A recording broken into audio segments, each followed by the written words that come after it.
tal amigos de la región de Aysén? Sean todos bienvenidos a un nuevo programa de 50 años del golpe, testimonios y relatos desde Aysén. Hoy estamos con Paula Bustamante, ella es dirigente social y integrante de la agrupación de derechos humanos en Puerto Aysén. También es hija de Alberto Bustamante Pozo y es hermana de Luis Alberto Bustamante Bello, que fueron detenidos durante la dictadura. ¿Cómo está, Paula? Yo, buenas tardes, estoy bien, muy bien acompañada además. Bueno, cuéntenos un poco, vamos a empezar a hablar sobre, bueno, como esta es la conmemoración de los 50 años del golpe, el próximo 11 de septiembre, vamos a rememorar esos momentos que sucedieron durante ese periodo. ¿Cómo vivió esos momentos previos al golpe?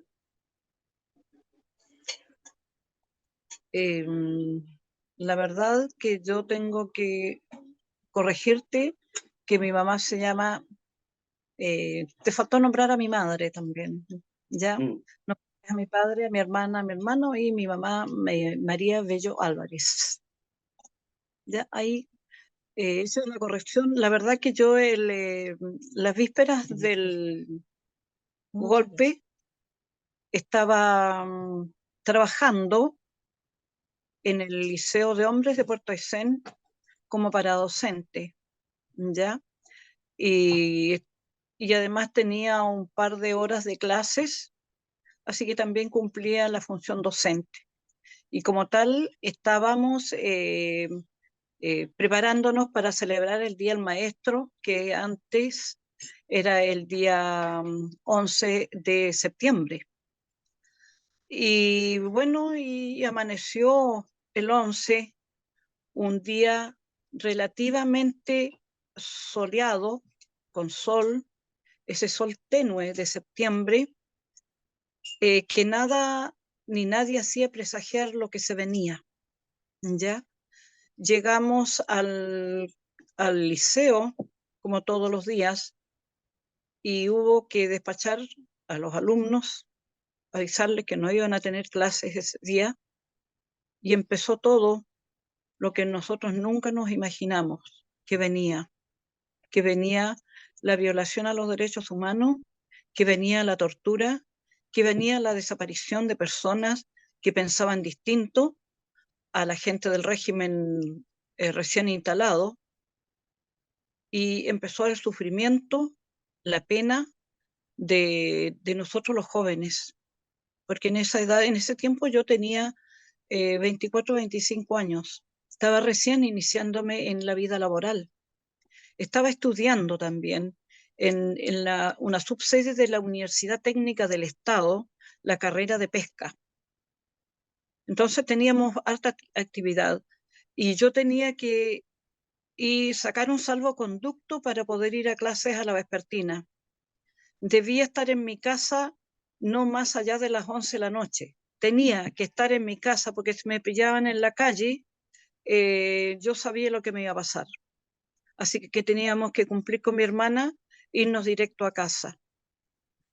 Muy triste la casa, todo era un desastre. La verdad que a mí me cuesta recordar estas cosas porque fueron muy dolorosas para nosotros, la familia. Nosotros fuimos acusados por los vecinos de ser terroristas, de tener armas.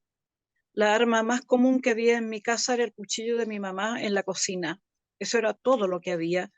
Y como tal, sufrimos, nos violaron nuestra casa, revolvieron todo lo que encontraron, lo hicieron tiras, las revistas, todo. Armas no encontraron porque lo único que había en mi casa era cuchillos de la cocina. Sufrimos cualquier cantidad. Mi padre fue detenido, ya mi hermano junto con su papá los llevaron. Llegó un camión de militares que andaba recogiendo a toda la gente. Nos quedamos en mi casa, mi madre, mi hermana y yo. Y empezó nuestro peregrinar hacia la comisaría de Carabineros. íbamos a preguntar en qué condiciones estaban y a llevarles comida y una frazada. Yo ahora que conozco ese sitio, digo, ¿para qué le llevábamos frazada? ¿Cuál era el objetivo de llevarle frazada? Cuando no había espacio para sentarse. Ahora que conozco ese espacio, ¿ya? Y le llevábamos frazada, le llevábamos la comida. La comida era un pan con algo y un tarrito con café. Y así pasaron los días y los días hasta cuando yo tuve que ir a conversar con el jefe de plaza para saber qué Ujú. pasaba con mi padre. Esto que voy a decir ahora yo no lo he dicho. Es la primera vez que lo voy a contar. Fui a conversar con el jefe de plaza, carabinero. eh, me preguntó, fuimos compañeros de curso. Hasta los 2 días anteriores habíamos sido compañeros de curso. Yo no sabía cómo dirigirme a él, si decirle Mario, decirle comandante, no sé, ¿ya? Y él me dirigió Ujú. primero la palabra. Me dice, Pola, ¿qué necesitas? Yo le digo, quiero saber en qué condición está mi padre y mi hermano, porque en ese momento ellos estaban detenidos. Y me dice, ¿cómo se llama tu papá? Le di el nombre de mi ¿De papá Pilar? Ujú. y de mi hermano. Sí, su nombre, ¿ya? Y se los Ujú. di. Y, y yo le pregunté si los habían maltratado. Y él me dijo, yo nunca me voy a olvidar, te prometo, me dijo Pola, que a tu papá no lo van a maltratar ni a tu hermano. Pero el daño ya estaba hecho, ya, porque estaban los dos. Mi hermano nunca quiso hablar y hasta la fecha yo no he hablado nunca de esto con mi hermano. Mi padre se llevó su secreto a la tumba, sino que yo he sabido cosas por otras personas que estuvieron allí igual. Así que Tampoco era algo que ustedes podían saber así, como si en realidad eso, lo- los mismos oficiales ahí que estaban dentro realizando todos estos interrogatorios y torturas, no, ustedes no sabían si hubieran cumplido esa promesa de no hacerles daño. claro, no se sabía, la verdad que no se sabía. O sea, tú entrabas allí, yo cuando voy al sitio, los otros días fui al sitio en memoria, me fui caminando 2 cuadras, ¿ya? Para ver lo que yo sentí ese mismo día del 11 de septiembre. Y se vuelve a sentir exactamente lo mismo, lo mismo. Llega allá a la puerta donde está la entrada, porque esa es la entrada oficial al sitio de memoria, y estaba cerrado. No pude entrar, Ujú. no llegué hasta allá.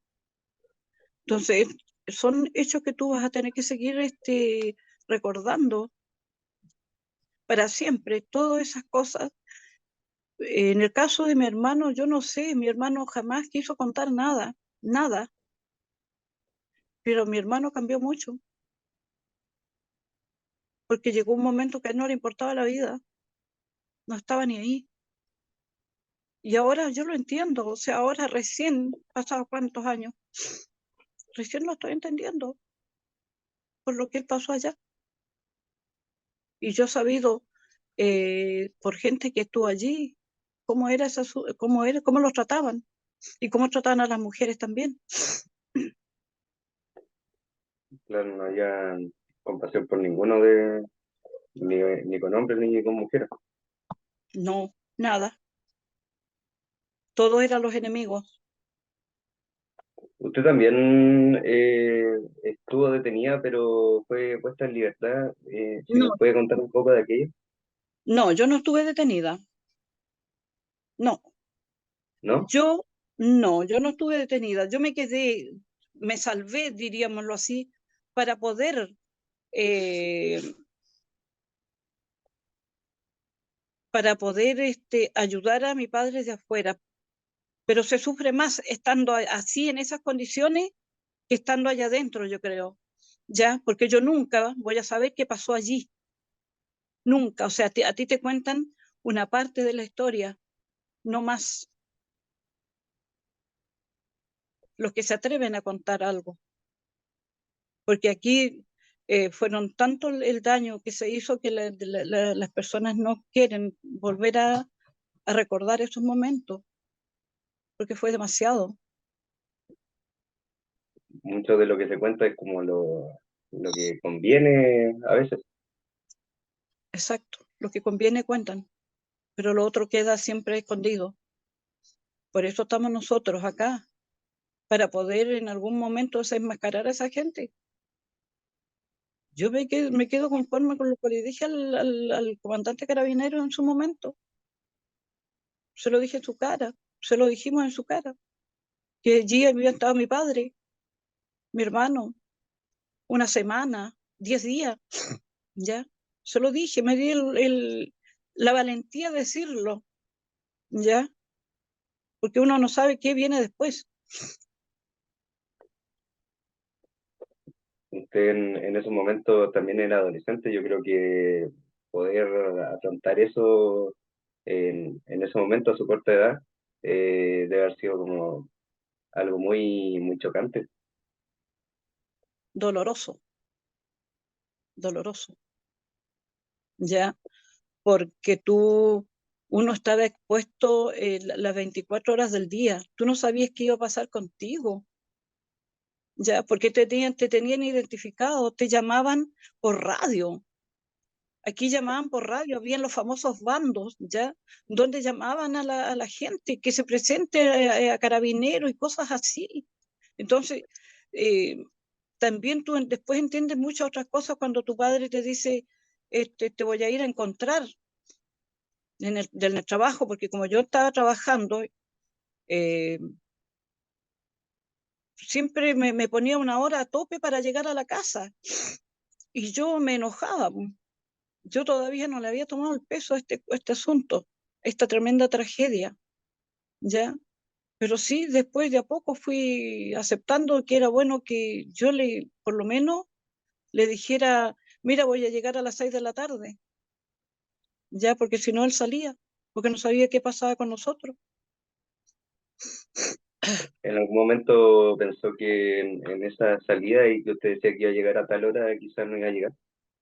Sí, sí, porque nadie tenía la vida asegurada, nadie, porque tú no sabías, andaba tanto enfermos de la cabeza, y a nosotros nos acusaron los vecinos. Entonces a ti en cualquier momento en la calle te podían tomar detenida y nadie va a saber, nadie va a saber qué pasaba contigo. Esos vecinos eran entonces partidarios al golpe de Estado.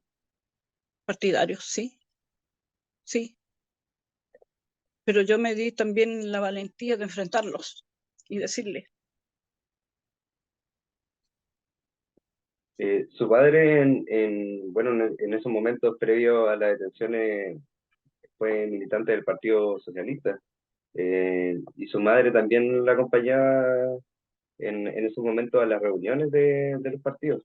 Eh, Cuéntanos un poco acerca del hecho de la persecución que se realizó por ser militante y activos dentro del partido. mi padre fue socialista allendista, él era allendista más que socialista, ¿ya? Participó de todas las campañas, recuerdo yo de muy pequeña haberlo acompañado a las campañas, a los desfiles, a las marchas de cuando llegaba Allende a Aysén.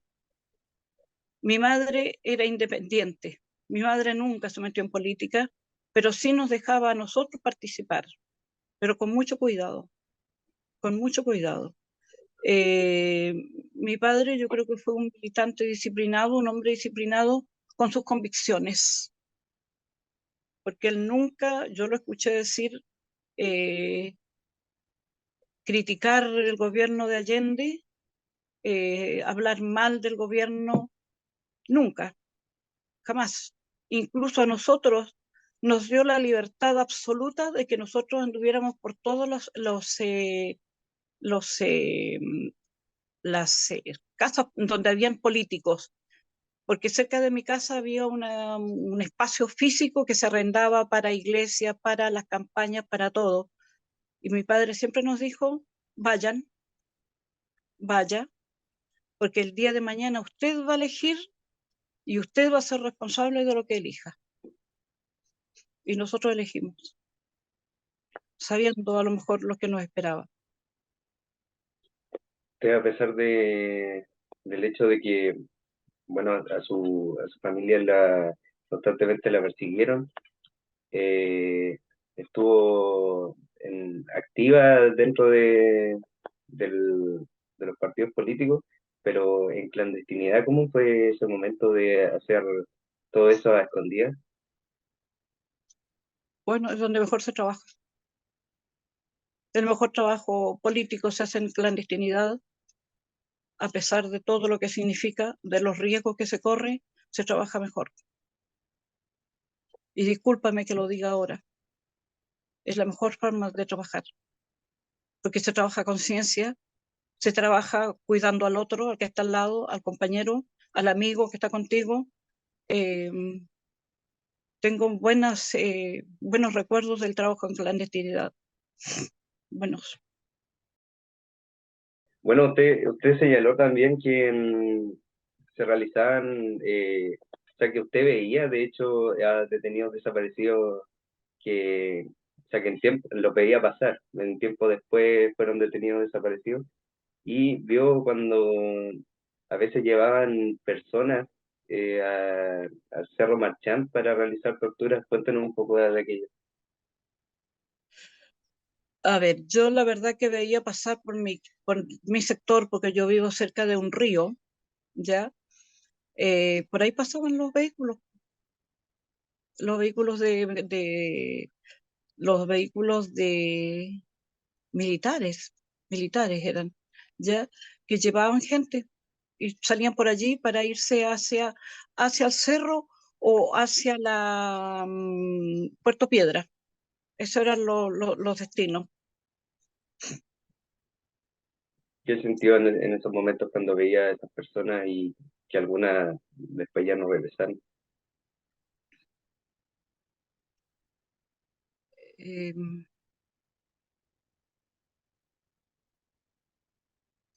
la verdad que uno no sabía si iban a regresar o no.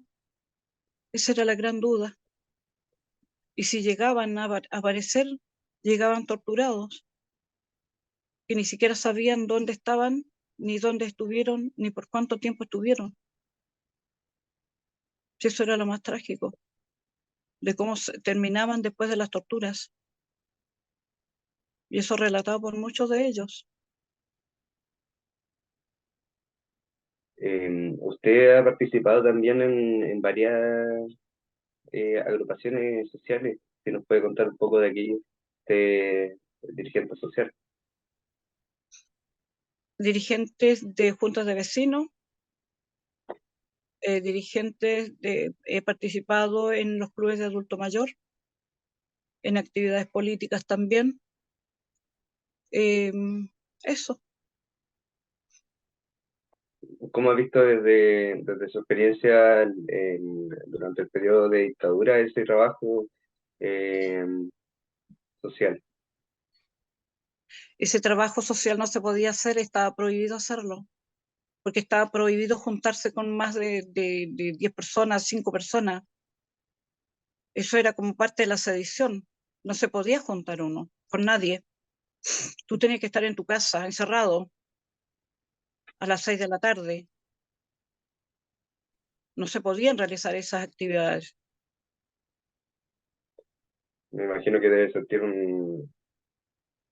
como un poco de donde ahora sí se puede, como un cambio, así como una sensación de libertad, poder realizar esas acciones sociales.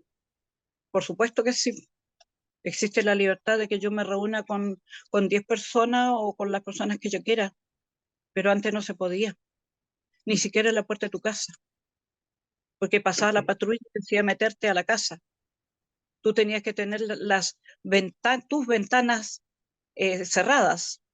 No podías estar mirando por la ventana, porque nos faltaba el que te iba a acusar que tú estabas mirando que está pasando esto.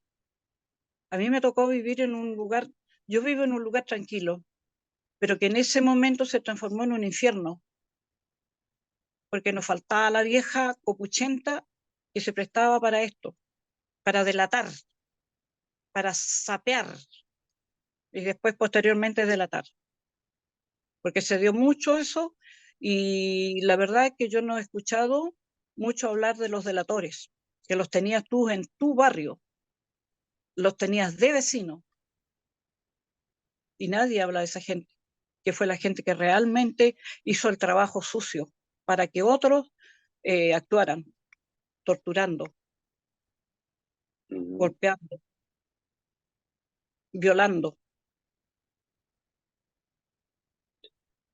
¿Qué otros hechos se recuerdan poco se sabe en realidad de los hechos que sucedieron en la ciudad de Puerto Aysén y en la región en general? ¿Qué otros sucesos se recuerdan durante el periodo de dictadura en la ciudad de Puerto Aysén? Yo creo que lo más complicado era el que tú no te podías juntar con tus amigos ni con tus vecinos. De allí que nos dejaron esa herencia de estar solos, de no estar con otros, porque era mal mirado. Tú no, ni siquiera con tus compañeros de curso. Si yo estaba estudiando en el vespertino de una carrera universitaria y tenía que pedir permiso y tenía que irme con mi hermana nomás a la casa, no con más gente. Y el carabinero te decía, tienes que estar en tu casa a las 10:30 de la noche, no te puedes pasar. No te lo decía de esa forma, si el vocabulario no era el fuerte, te trataban como una cualquiera o como un cualquiera. Sí, eran bien brutos, por decirlo en una expresión informal, Sí, no lo, en la forma que actuaban con las personas. y especialmente con las mujeres que las trataban súper mal. Bueno, volvamos, o sea, yo ya como finalizando más o menos, ¿Ya? eh, cuéntanos un poco de acerca de estas actividades que se encuentran realizando en Puerto Aysén en torno a los 50 años del golpe. A ver, en Aysén, aquí mismo, hace un rato estábamos comentando, hay actividades de parte de la municipalidad, hay actividades en las seremías de cultura, junto con las seremías de justicia, están realizando actividades. Hay actividades propuestas para estos días. Nosotros como agrupación de derechos humanos también vamos a realizar actividades un poco más sencillas, ¿ya? Eh, La ruta y eso, de la memoria. sí, ruta de memoria, ¿ya? Ahí hay ahí en eso estamos. Y programando las actividades después de seguir programando y trabajando. Tenemos en vista una exposición fotográfica, ¿ya? También. Después, por supuesto, las visitas al lugar de memoria. Paula, bueno, mucho se habla de la importancia, hablando de esta ruta de memoria también, que es como para rememorar y no olvidar estos hechos que sucedieron. Eh, Precisamente eso, se habla de no olvidar este periodo que marcó la historia del país, eh, por el hecho de la no repetición de los actos cometidos durante este periodo. ¿Qué opinión le merece el hecho de que algunas personas no estén de acuerdo con rememorar estos hechos? a esa gente no le conviene, no le conviene recordar estos hechos, y ellos lo han dicho a los cuatro vientos, que ellos están preocupados por lo que está ocurriendo en el país en este momento, por los desastres de, de, de los ríos y todas esas cosas, ¿ya? Eso es lo que ellos quieren, porque ellos tienen una cortina, ¿ya? Para no recordar esto, si a ellos no les conviene recordar estas cosas, si somos nosotros los que tenemos que seguir recordando, porque para ellos esto no existió, para nosotros sí. Y ahora tienen, ellos, claro, se escudan en que estamos en un periodo terriblemente complicado por las catástrofes, pero ellos siempre van a tener una excusa para no involucrarse en esto, en los actos de tortura. Y les Se molesta habla cuando también se habla de tortura, de violación a los derechos humanos, de desaparecidos. A ellos les molesta, ¿ya? Pero nosotros sabemos que las cosas son así y que nuestro lema es ni perdón ni olvido. Nosotros queremos justicia. Yo quiero justicia. Y muchos de los que estamos acá queremos justicia. Porque no se habla queremos mucho olvidar de, con los nuestros. No queremos. Y una forma de eh, que, que calme la pena, ¿ya? Es que se haga justicia. Y ellos no quieren justicia. Así. Pero nosotros sí queremos. se habla mucho de un negacionismo acerca de eso, e incluso como usted mencionaba del tema de los detenidos desaparecidos, y mucha gente dice que no existen esos detenidos. Siempre van a decir lo mismo. Siempre van a decir lo mismo. Porque no tienen argumentos para defenderse.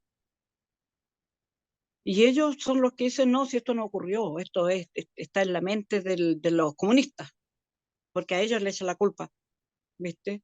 Pero la cosa no es así.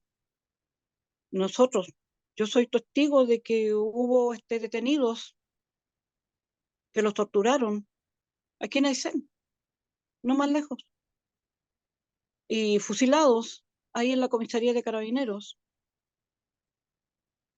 Y esas cosas existieron. Y esas cosas es que él no quiere que se digan ni se comenten. Yo quiero justicia, no quiero perdón ni olvido. Ese es mi lema.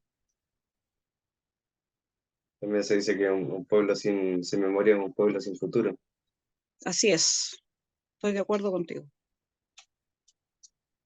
Bueno, Paula, ya despidiéndonos, algunas últimas palabras que le quiera decir así a todas estas personas en torno al periodo de dictadura y su rememoración. A ver, yo, para las generaciones futuras, esto existió, la dictadura existió, la tortura, ya, la violación a los derechos humanos existió. No debemos negarnos a que esto existió. Hay muchos jóvenes que dicen, no, eso no existió, nunca existió. Sí existió, porque hay testigos, ¿ya? Yo la verdad que me quedo con ni perdón ni olvido, porque lo que los hicieron, los que violaron, los que torturaron, tienen que pagar. De alguna manera tienen que pagar, ¿ya? Tienen que pagar lo que hicieron. Porque si no, el de arriba se va a encargar de cobrárselas. Y a lo mejor se la están cobrando ya. Pero eh, violaciones hubo violaciones, hubo atropellos, hubo tortura, se mató gente porque pensaba diferente a como pensaban aquellos de aquella época. Así que no, eso, jóvenes, esto existió y no queremos que vuelva a darse en nuestro país, porque significan 50 años de atraso. Eso significa no salir nunca, nunca del subdesarrollo, tanto económico como espiritual, como material. Eso, nada más.